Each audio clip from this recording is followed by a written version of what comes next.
I have the vegan Marionberry oatmeal cobbler, and it is delicious. Look at this. Oh my God. This is so good. Veganuary is a great way in restaurants and shops like this ice cream shop to introduce non-vegans to delicious vegan food. I like Veganuary because the restaurants are really going out of their way to come up with some amazing vegan creations. You get to try a lot of stuff you would not normally try. It's great, and it's also a great way for these restaurants and stores to see that people are interested in eating vegan. And it's a great way to welcome them to be creative with their food, because this is vegan Marionberry oatmeal cobbler. I mean, how creative can you be? It's delicious. Absolutely makes me so happy as a vegan, always scrambling around trying to find vegan options. During Veganuary, it's everywhere. I wish every month were Veganuary. And we are so excited here at Unchained TV to have the U.S. Director of Veganuary with us today. A tremendous honor because, as you might imagine, this is one busy lady. We are in the midst of Veganuary. So tell us, Sarah Hungate, how big has it gotten this year? Hi, Jane. Thank you. It's an honor for me to be on your show. I've been following and watching your show for years. So it continues to get bigger every year. And we don't know the participation numbers yet, obviously, because we're still at the beginning of the month. But in sizes of countries participating, we now have officially 20 countries that are running a Veganuary campaign. But we actually have participants from every country in the world, except, as of yet, North Korea. We have not yet had a participant there. But in terms also of businesses participating, I loved your video. We are continuously new businesses joining. And some of our big hits this year in the US that we know so far is that we have a record-breaking number of restaurants in New York participating. There's over 50 in New York alone. We also have more chains than ever before in the US participating. So like you saw, you just showed Salt and Straw, but we also have And Pizza and Ike's and Crisp and Green. We always also have Blue Sushi Sake, Mellow Mushroom, Veggie Grill, Plant Burger, and many, many more. And so we love to go and try all these vegan options. And there's even some fun surprises around the country. Like there's different cities and states that are not always like the obvious vegan friendly ones. So one big one that I loved, or like one that is really special to me and to us, is that in St. Louis, Missouri, there's a ice cream chain, Clementine's, that is making their menu for this month half vegan. Like 50% of their flavors is vegan. So they added 8 vegan options for this month in St. Louis, which, you know, is super exciting. So Veganuary is everywhere. To your point, we have people everywhere celebrating. It is so absolutely extraordinary. Everywhere. The reason I said Veganuary is everywhere. It's literally every time I open my computer, another email, Veganuary this, right. Veganuary that. I walk down the street, Veganuary. It's so extraordinary. And to me, it gives me inspiration because this began with 2 people just sitting at a kitchen table in late 2013 saying, how do we wake people up to the joys of the vegan lifestyle? And they just decided to do this. So anybody who has an idea and thinks, well, I don't know, do it, because look how this has transformed our world. I mean, as I said on the tape, I wish Veganuary was every single day of the week. Now, let me ask you about some of the exciting aspects. Mm-hmm. The cookbook. So now you can get a free celebrity cookbook. Tell us about that. Yeah, so every time or every year we have a new updated version of the celebrity cookbook. So it continues to grow in pages. We're around 70 pages now. And this year we have a new edition from Woody Harrelson and Laura, his wife. And then we also have Bethany and Tonya from the House of Dragons TV show. And yeah, just a lot of also international celebrities that joined in. And this is just one piece of the free resources people receive when they register on our website. So the other pieces are that they receive a starter kit that answers all the questions about what is plant-based eating, how do I deal with these kinds of challenges or questions from my family. Like it covers everything, so you can be ready and you can overcome any challenge that might come in your way during the month. And then we also give them meal plans, a daily dozen nutrition list to make sure that they check all the boxes. And then every day at their starting date, which is up to them, they can select any date of the year. They don't even have to do it in January. Then they receive 31 daily emails that are short and sweet, talking about the 3 pillars of our program. So it's the animals, it's health, and sustainability. And then every day, these emails also include a few more recipes and just encouragement and links to dive into certain topics, to documentaries, joining our official Facebook group to talk with other participants, and much more support. So we want to make sure that it's always fun, welcoming, and encouraging. Well, I want to ask you about this because this is so extraordinary. I just looked at one area. This is the District of Columbia, and I'd like you to break it down for us because this is just one tiny area of the United States. And take a look at all the different things happening vis-a-vis January. Break it down for us. Yeah, so we have dozens of participating businesses in DC this year, but we also have events that are booming in DC. Like we have our friends at Veg Society of DC are organizing 8 events. And then there's also Rosie's Sanctuary that is having a family event so people can go and meet animals. There are hikes, there are potlucks. We also have from VSDC, there's an event with a council member of the Maryland county that's just neighboring DC, who is also supportive of Veganuary. So there's a lot of different ways that people are celebrating in the capital. And yeah, this is just one of the main target cities that we contact. Like we contact businesses as much as possible in New York, DC, and in the LA area, but we also reach out to nationwide chains, regional chains, retailers, as many food companies as possible. However much we can do in our small team, we reach out to however many people we can so that they can participate. And there's so many also who participate just because they know of it. And we just find out throughout the month of January, it's like a fun surprise every day for the team. We find out this business or this city is participating. These celebrities want to take part. Like it's just fun little gifts every day. Well, all I have to say is bless you and bless Veganuary, because as some people may know, veganism is under attack. The incumbent industry, the meat and dairy industry, has really declared a PR war against veganism, trying to characterize everything as processed, when in truth, we all know that we've always had fruits, vegetables, nuts, grains, and legumes. Okay. I had a kale smoothie this morning that was packed with nutrients, and you could say it was processed because I put it in a blender. You put a banana and a mango in a blender, it becomes processed, but they've used that as a weapon, never mentioning that processed meat is officially cancer causing, according to the World Health Organization. So a lot of nasty articles are being written. Thank God we have Veganuary there to counteract that terrible narrative that is motivated by greed, and also because these very, very multi-billion-dollar industries have started to see veganism as a very real threat, and they are fighting back. They reportedly, according to The Guardian, have a war room the size of Fox News and issue things like masters in beef advocacy to thousands and thousands of people who go on social media and push that agenda. So you are counteracting that. And I want to go over these stats a little bit because I think they're very, very important. 82% of respondents to your survey who were not already vegan when they took part intended to permanently change their diet. 73% of those who aren't committed to staying vegan are likely to try vegan again in the future. Almost half of respondents to the survey that Veganuary did saw some improvement in their overall health after just 31 days. Tell us about this. Yeah, and actually the numbers are even higher from the latest 2024 survey. The last number is 48% saw improvements in their health within a month, which is almost half. It's really, really amazing. And then we had this time around 92% of the people who are not staying vegan after there's about a quarter who stay vegan after Veganuary. We check a month after the Veganuary month that they participated, and then 6 months later. And usually it's about a quarter who say they're going to stay vegan.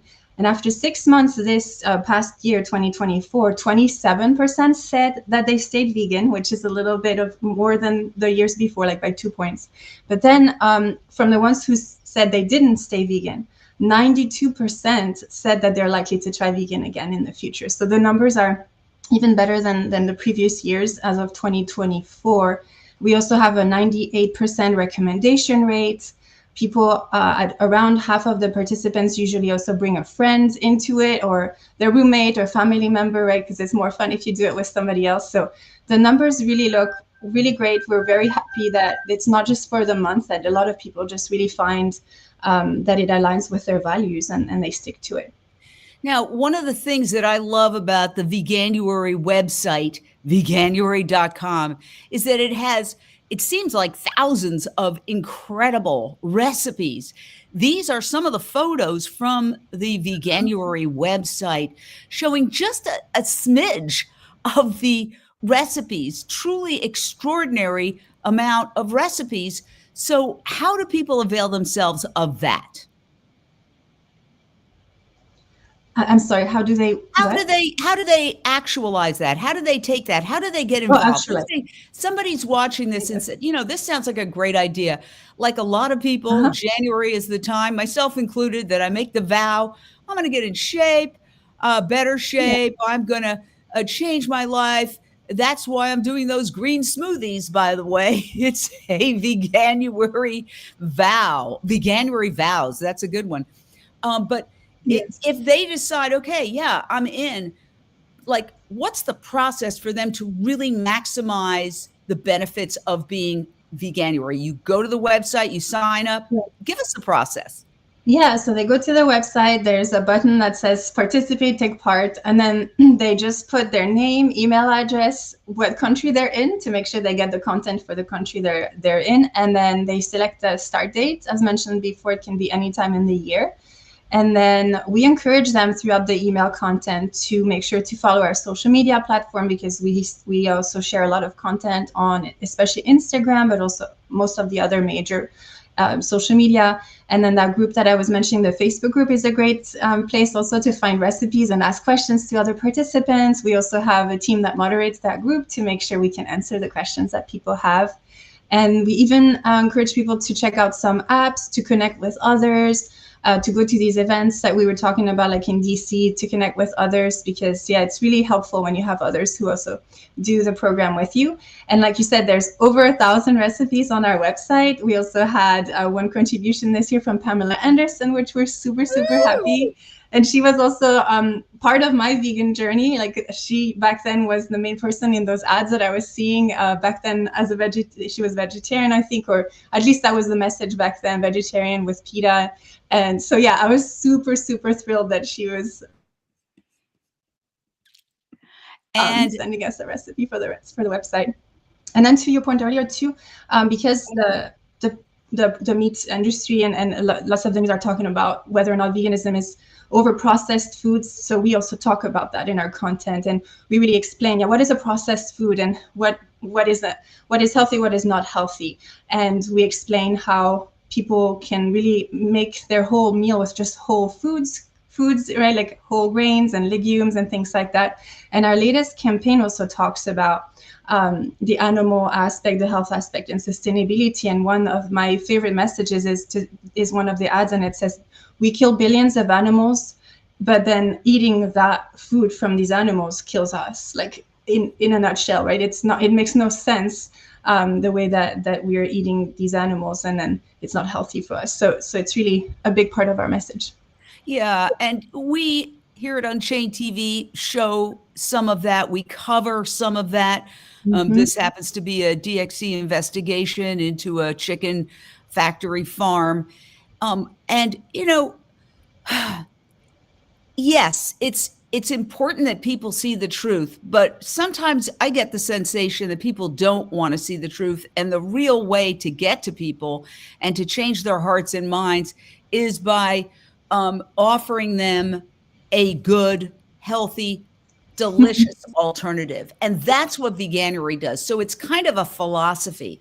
And what I read was, you don't even say go vegan.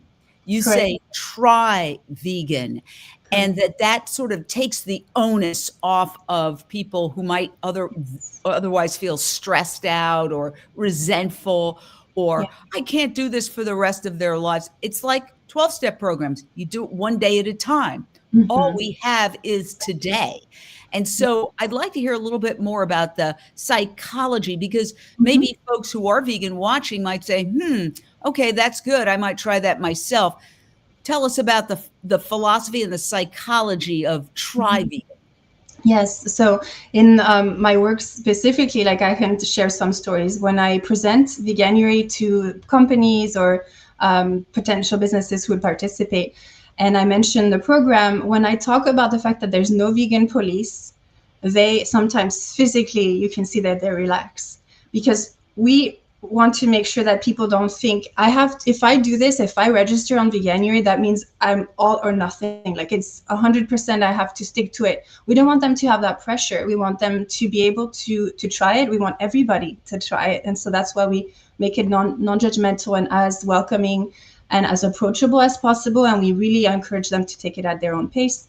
Some people will try Veganuary maybe on certain days of the week. Even the companies that we will talk about workplace challenges later, I know, but they also in their message tell people that. So that message continues to get trickled down, and that really helps for everybody to feel like, oh, I can participate, even if I just do it for one day, even if I just try one recipe. But then they see the information and they then continue to learn. And then that's often how also people stay in the program and stay vegan afterwards. A lot of people also in our survey said at 40%, that the reason, the motivation is animals. Wow, that is extraordinary. You really know your stuff. And it's very impressive. What I'd like to ask is about the stats regarding the results. And here they are. We talked about that, but let's talk about the corporate aspect. Again, I mentioned that veganism is under attack. And one of the reasons it's under attack by the meat, dairy, and pharmaceutical industry, because they're all one and the same. I mean, let's face it, people would need all those erectile dysfunction pills and cholesterol lowering pills and obesity pills if they followed a vegan diet. But they can't really stop veganism because there's no way to stop an idea whose time has come. So off of the Veganuary website, it says $91 billion is the estimated worth of the global vegan food industry by the year 2027. Tell us about that. Yeah, so that's a statistic from another organization. I believe it's either GFI or Plant-Based Food Association. And yeah, they measure the markets and how it increases. And it's very successful. I remember there were some stats throughout COVID where they were showing how the growth of the different categories were comparing, and plant-based was growing faster than the others. So there's definitely the data showing that there is growth. And then on the other side of the page 2, right, over 10,000 media stories. So that was our record last year. We went over the 10,000 mark. There were over 1,000 alone in the US media hits. So yeah, it continues to be talked about. And we just, yeah, like you said, I guess it is unstoppable because it's everywhere now, whether or not we even are the ones that are triggering those media hits. It's just a word of mouth kind of effect. And yeah, if businesses and people and everybody's participating, they kind of encourage each other. So it's like that snowball effect. We call it the Veganuary effect. Oh, yeah. Let's talk a little bit about the Veganuary effect and some people who are in the midst of it. They're drinking the Kool-Aid and loving it. Our best advice for people trying vegan for the first time is to stay open and have fun with it, because you just can't do anything in life without having fun. See who else is willing to do it with you. If you're trying out vegan for the first time. Trying new foods, we've really expanded our palate. If you live with people, be like, hey, I want to try out a vegan meal. Let's make a cool beet burger. I'm a big beet burger fan. And then just see how it goes, Love how our bodies felt as we transitioned out of dairy and meat into all plants, whole food plants, and we're just never going to go back. We loved it so much, and it's changed our lives completely. Make it as easy as possible. Don't try to build the whole boat at once. Be convenient about it. Maybe go to a vegan restaurant, order some takeout. Wow, very good advice. So, what are we've talked about? I mean, you make it seem so easy, but if it were that easy, the entire planet, all 8.1 billion humans, would be vegan at this point because it makes perfect sense. I've been reading a lot about the 80-20 rule, which is a new thing. It's kind of a fad where they try to explain all sorts of problems with the 80-20 rule. And I was like, that is exactly the dynamic of the meat industry. Meat is creating 80% of the problems. In other words, it's the 20% that's creating the 80% of the problems. We right now in Los Angeles are experiencing horrific fires. I'm being inundated even as I speak. Are you okay? Are you okay? Are you? Yes, I'm fine. But not a lot of people are not. Many have lost their homes. Some people have lost their pets. Think about the wildlife as well, how devastating to the wildlife. And I always think about that. And climate change is the reason why. And we're just in the early stages. I hate to say it, but it's going to get worse. Okay. We've got approximately 9 boundaries and we're crashing through 6 of them in terms of, glacier evaporation, wildlife extinction, ocean dead zones. There's another person trying to find out if I'm okay. But the point is that the answer is to end animal agriculture, transition to a plant-based society, reforest all the huge percentage of the Earth's usable land that is used for either cattle grazing or to grow crops to feed 92 billion animals, just land animals we're killing every year.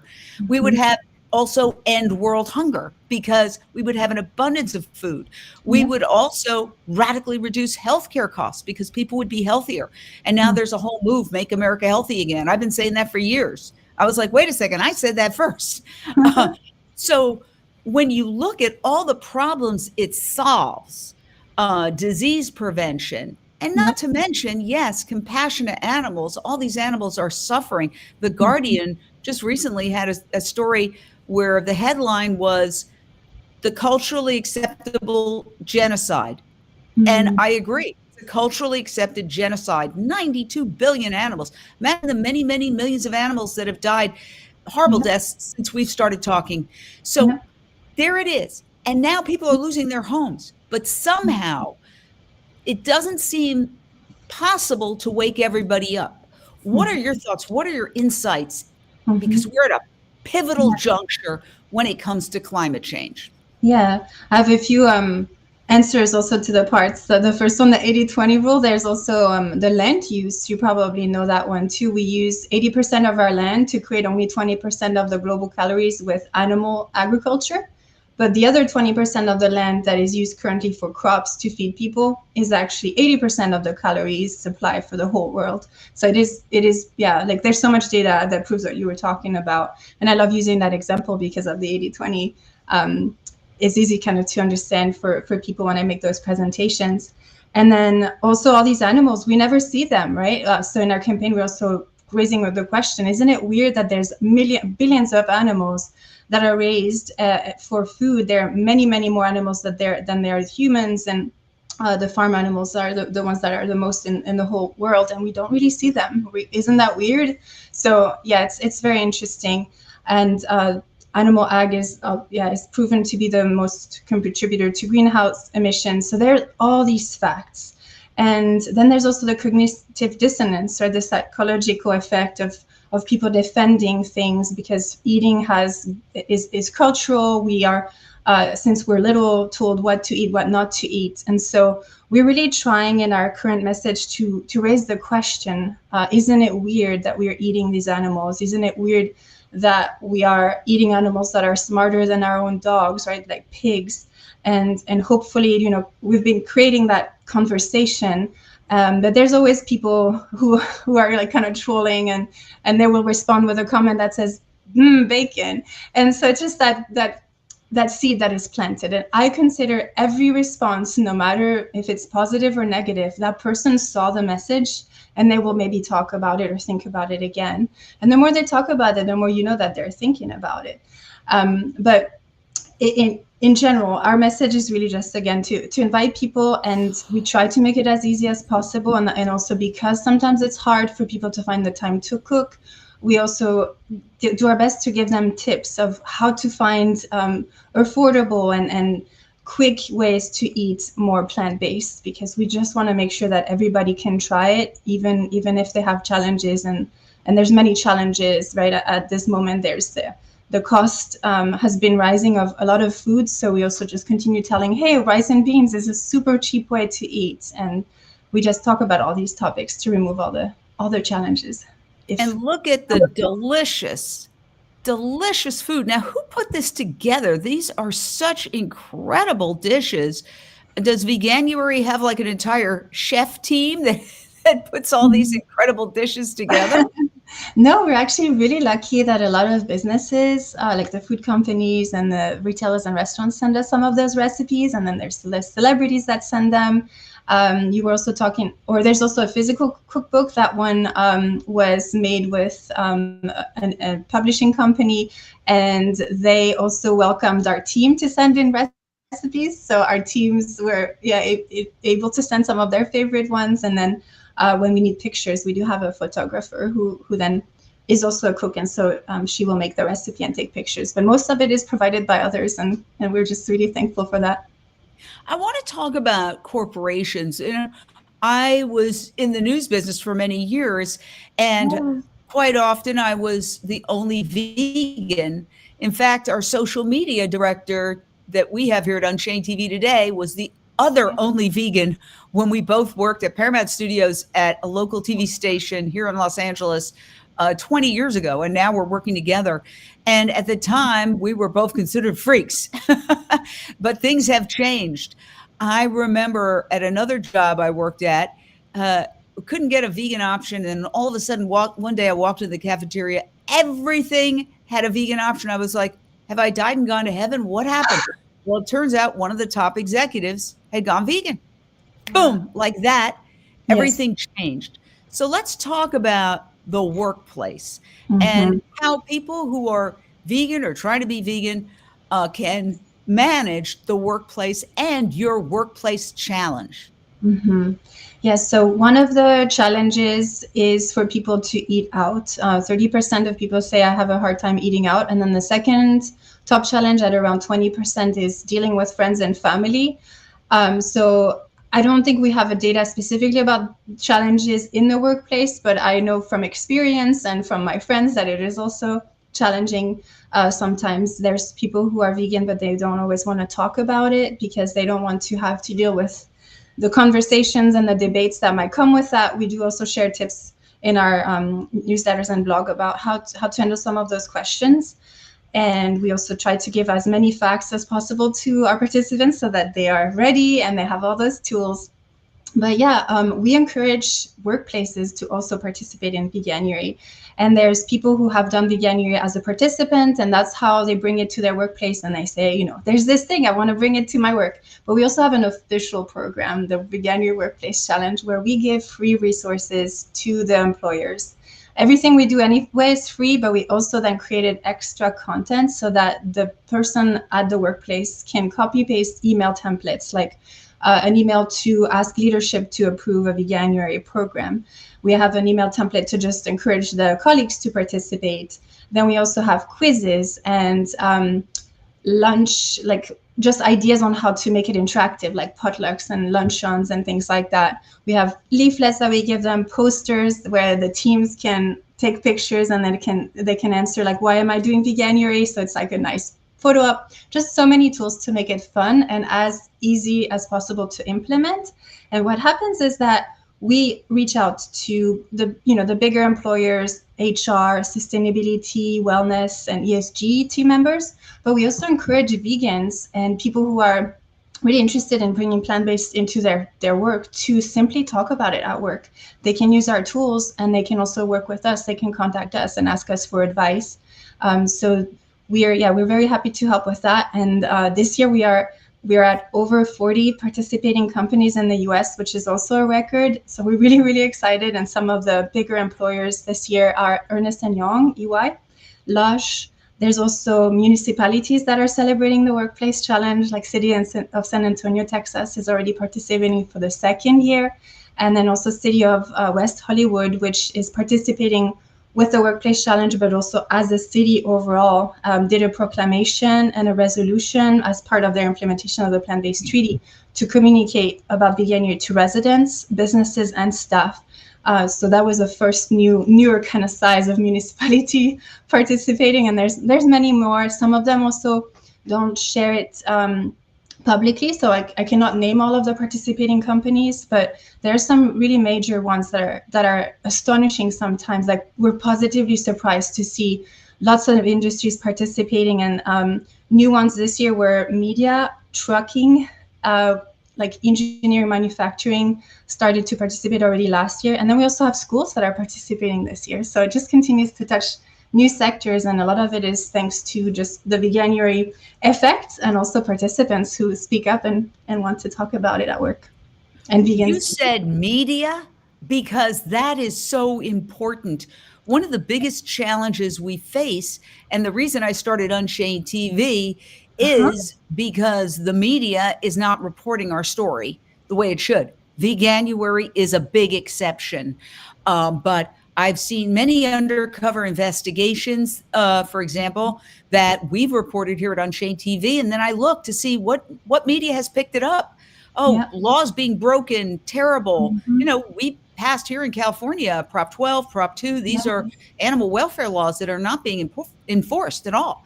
So these undercover investigations are very serious. Also, animal activists being put on trial. It's not getting the coverage it deserves, because look at the advertisers on these major networks: meat, dairy, and pharmaceuticals. So I would like to understand your strategy for having success with media, getting all the media reports, as well as getting media companies, you said, to participate, actually their staff, their employees in Veganuary. Can you elaborate on that a little bit? Because honestly, that is huge. As the media goes, so goes the nation. Yeah, I love that. And yeah, it's the first time we have a participating media company, and they publicly announced it. They gave us a quote. It's one of the channels in Spokane, Washington, one of the TV channels, public television. And the person who is leading it is in the sustainability and did participate in Veganuary in the past. And therefore, you know, there's this workplace challenge format. I can bring it into work. Don't know what happened there, but that's okay. I'll tell you what, this is a good opportunity for us, while we get that back on track, to talk a little bit about Unchained TV. We're going to tell you a little bit about what Unchained TV does. We're a 501c3 nonprofit, and our whole effort is to promote veganism. So it's a vegan Netflix. Okay, that's the craziest thing I've ever heard. I love Unchained TV. Unchained TV. Your life will change. It's just that easy. Unchained TV has all sorts of content for everybody. Unchained TV changed my life. Unchained TV is crushing it. I love Unchained TV. Unchained TV is my go-to. Unchained TV. Who knew? Unchained, baby, yay!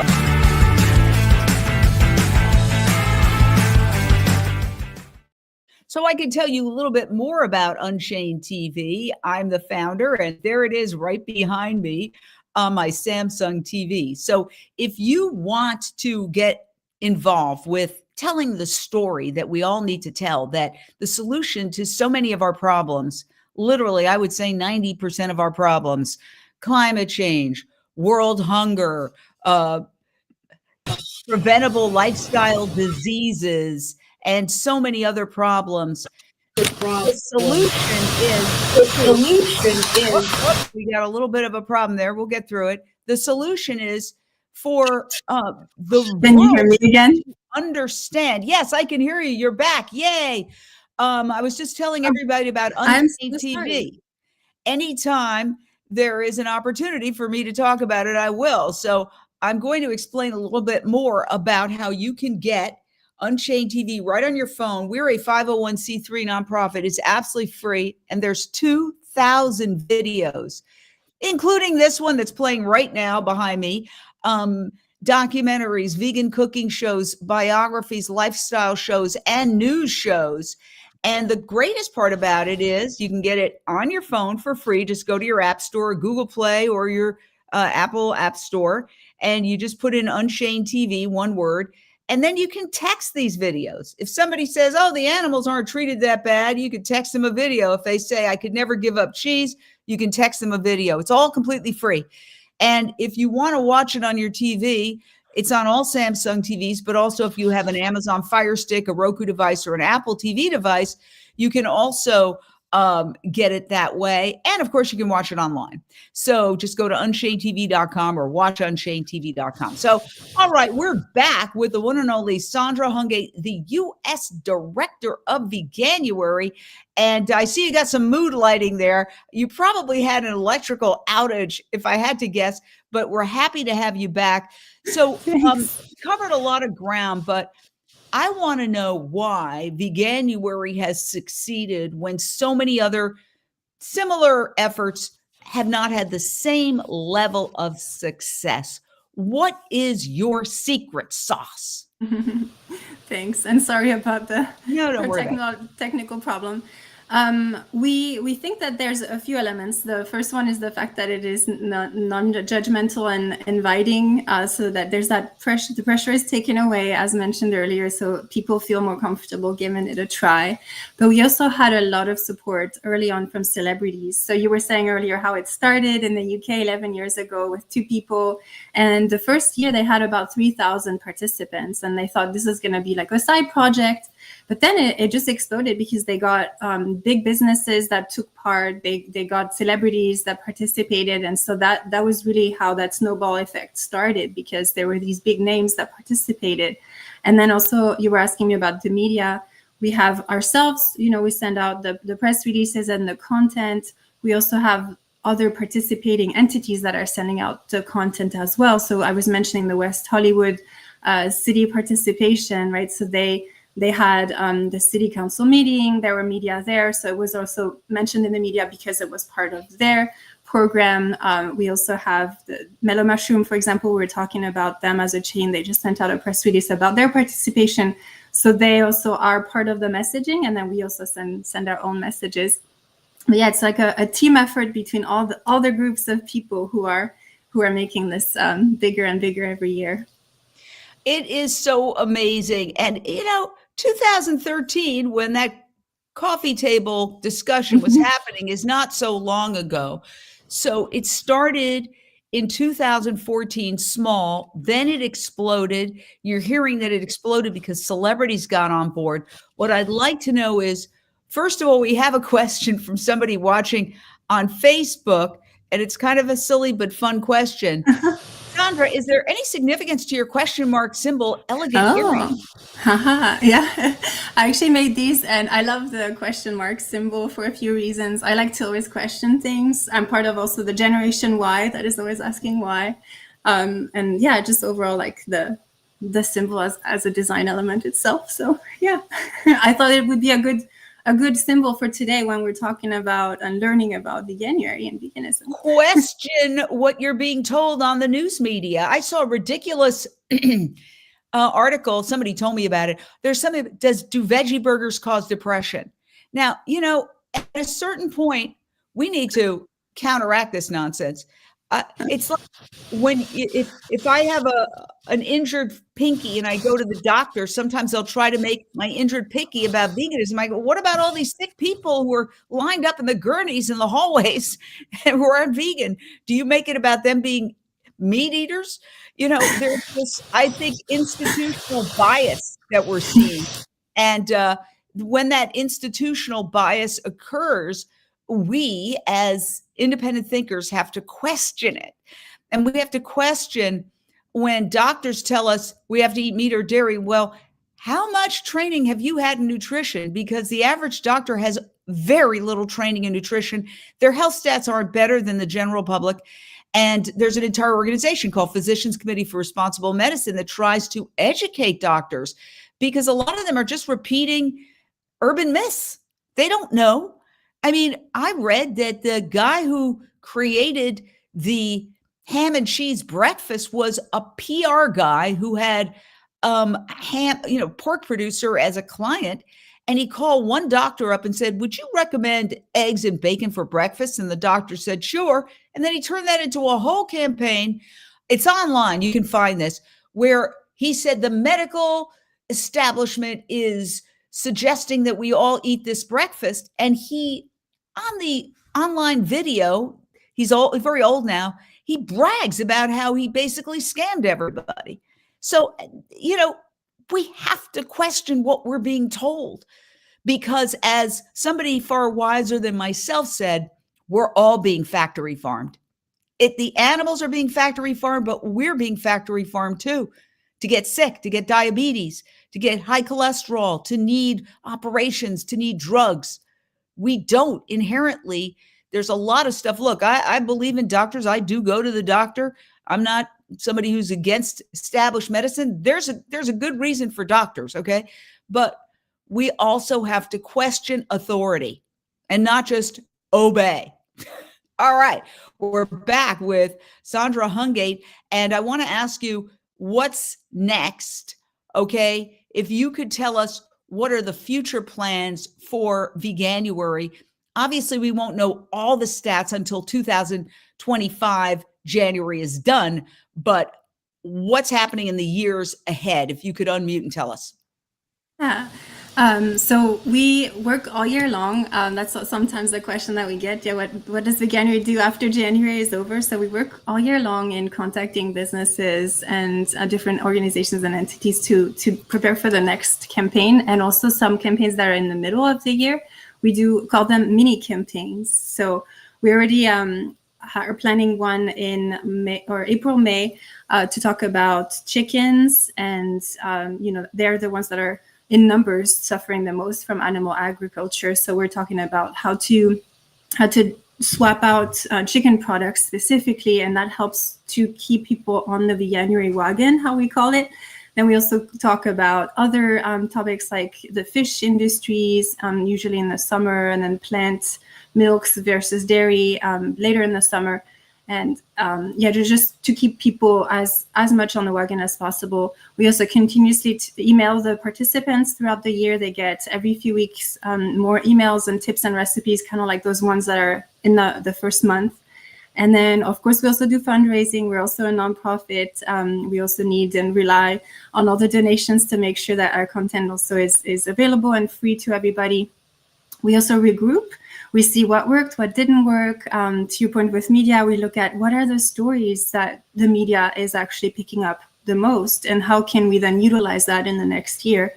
And then I also forgot, I guess we also take a quick break in February because we work throughout the holidays. As you can imagine, that's like our main time, December, January. So we also have a few days where we take a break as an organization in February. And then we also start brainstorming already in the summer about like, what is our next angle? What do we want to talk about next year? And it's usually based on what the industry and the current cultural news are about, or what are some of the products or things that people are looking for and things like that. We just kind of look at everything and then decide on some of the new topics. I love it. And what really fascinates me is it's constantly evolving, but it remains very positive, which I think could be a challenge, honestly, because a lot of us who are vegan experience frustration. For example, the environmental catastrophe happening here. I remember there was a catastrophe on the East Coast, and people had held a news conference saying we have to have no more factory farms here in this particular state until we find out, the connection between these factory farms and the ever escalating weather turbulence and just meteorological nightmare that we're experiencing. And the news media videotaped that news conference. None of them aired it, but what they did air instead was a barbecue for the victims, a meat barbecue. And that I remember that. Yes, it was so frustrating to me. It's like, we're trying to help you avoid the next catastrophe. This is just the appetizer of climate change. I mean, it's going to get exponentially worse. And yet the very people we're trying to help are refusing. It's this weird dilemma that they're regarding us as some of them infringing on their lifestyle when we're trying to say, hey, doesn't matter how much money you make. If you can't walk outside the street without collapsing because of extreme heat, your money isn't going to mean that much to you. What are your secret strategies for maintaining a positive approach no matter what? I'd like to hear it. I just needed to unmute, sorry. I cannot speak to that as an organization, but personally, yes. I would say my strategy is that I focus on the impact that we're creating, and that's what motivates me. And especially in this time of year, like in the winter time, is when we see all those entities participating and all that energy.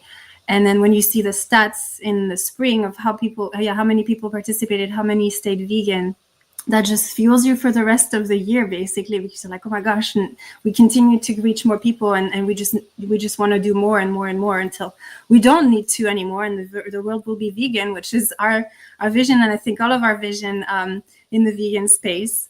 Let me ask you, we here at Unchained TV, just like you accept everybody wherever they are on the journey. We put up, you said there's no problem with answering any question. So here's sort of a provocative question from Vegan Animal Defender 269. How is asking people to change their diet for a month while still using animals fighting for emancipation? Is justice or respect a challenge? How is it respectful to ask for just a month of respect? What's your answer to that?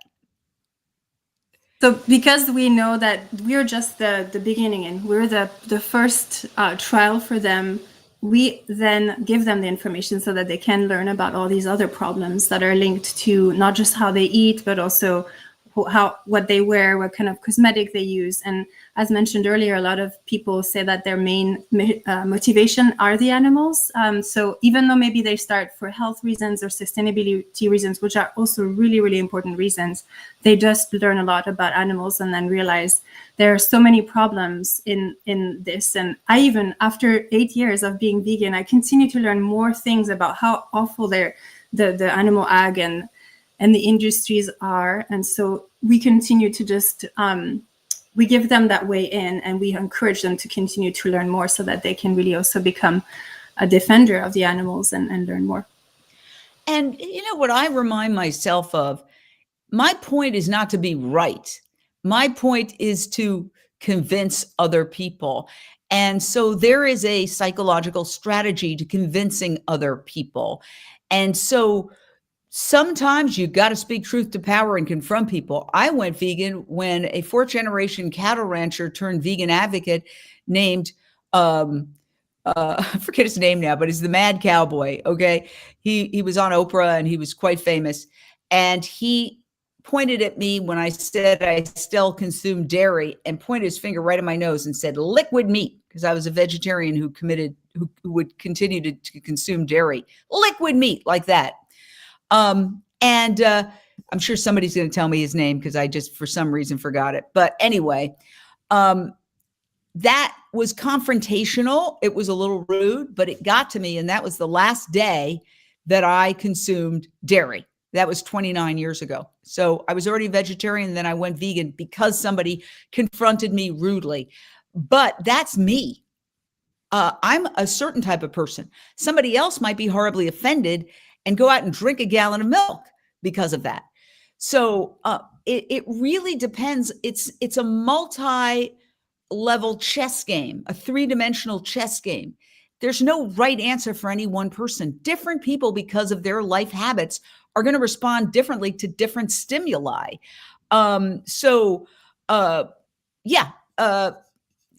If you want, he has one more follow-up. We can live dangerously and check that out too. But why can't you call it something else without using the only word for animal emancipation, like plant-based challenge or diet challenge? Why hijack the term, which means rejecting animal use?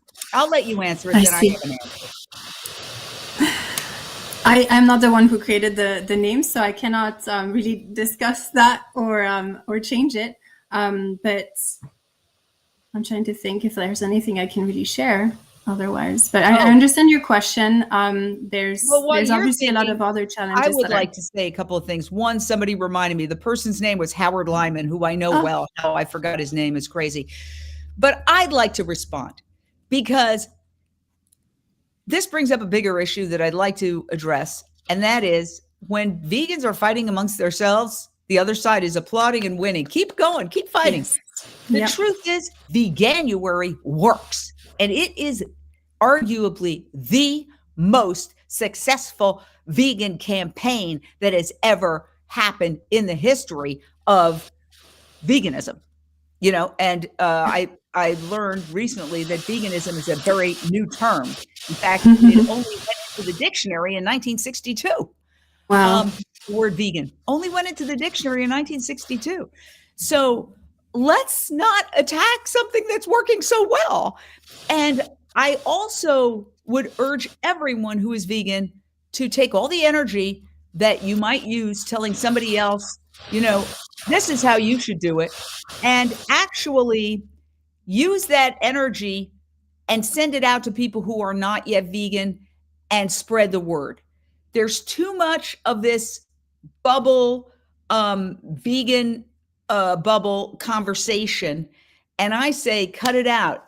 When two vegans are talking to each other, although we are talking, but hopefully others are listening and will listen, then what are we accomplishing? But when we talk to somebody else who needs the message, that's when we're going to achieve change. So I don't think we should all try to do report cards on other people's activism. My activism is imperfect, completely imperfect. I mess up every day. Go, knucklehead, what were you thinking? But I keep going and learning and hopefully improving. But I have to say that Veganuary is brilliant. It's a brilliant concept from a psychological standpoint for the very reason that it's like, I'll just tell you, I'm 29 years sober. I'm a recovering alcoholic. And the first thing that they'll tell you is if you tell yourself when you first get sober, I'll never drink again, the pressure is so enormous, you'll last 5 minutes.